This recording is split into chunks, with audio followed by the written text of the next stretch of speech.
Intense, mysterious music starts, then softens. In every corner of the world, you see this gesture. A symbol of peace from a 60s protester. A sign of victory from a world leader. A cute pose in a tourist selfie. Two simple fingers, forming a V.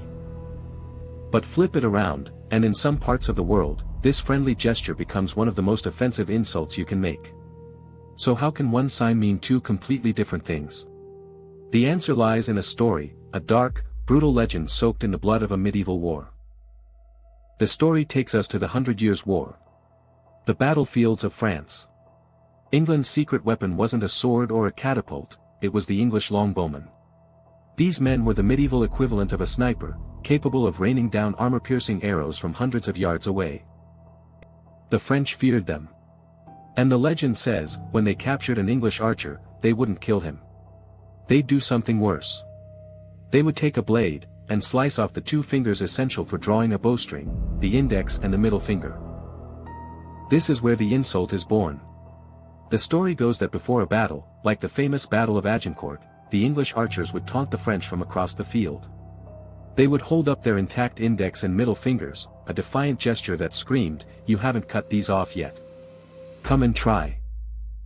It's a fantastic story, isn't it? It's brutal, it's visceral, and it has spread across the internet like wildfire. But as the dark trivia hunter, I have to tell you the secret. It's a complete and utter lie. Historians have scoured the records.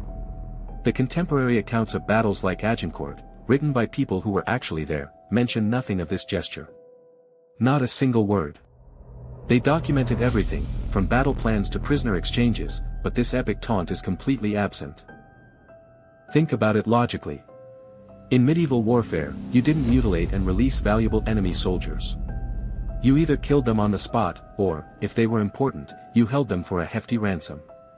The story is a myth, a folk etymology, invented much, much later to give a dirty gesture a heroic backstory. So, where did the insult actually come from? The grim reality is much more common. The first recorded instances of the two-fingered salute appear in the United Kingdom in the early 20th century. It was a gesture of contempt, a sign of defiance used by the working class. Its origin is unknown, but it has nothing to do with longbows. So how did this rude, working-class insult transform into a symbol of hope and victory? For that, we turn to World War II, and this man, Winston Churchill. As the face of British resistance, he needed a powerful, simple symbol. He chose the V sign.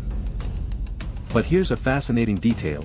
At first, Churchill was often seen making the gesture with his palm facing inwards, the insulting version.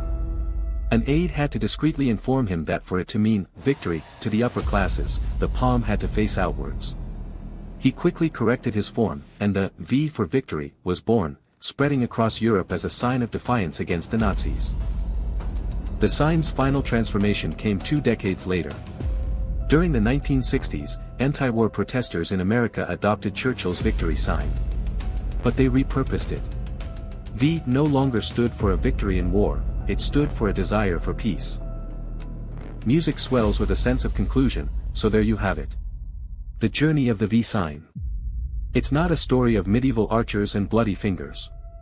It's a story of a modern insult, co-opted for a world war, and then reborn as a global symbol for peace. The truth is rarely as simple as the legends were told. It's often messier, more modern, and far more fascinating. So the next time you see this sign, remember its twisted family tree. A history of fabricated gore, genuine defiance, and a world-changing transformation. What other dark secrets are hiding in plain sight? Stay curious.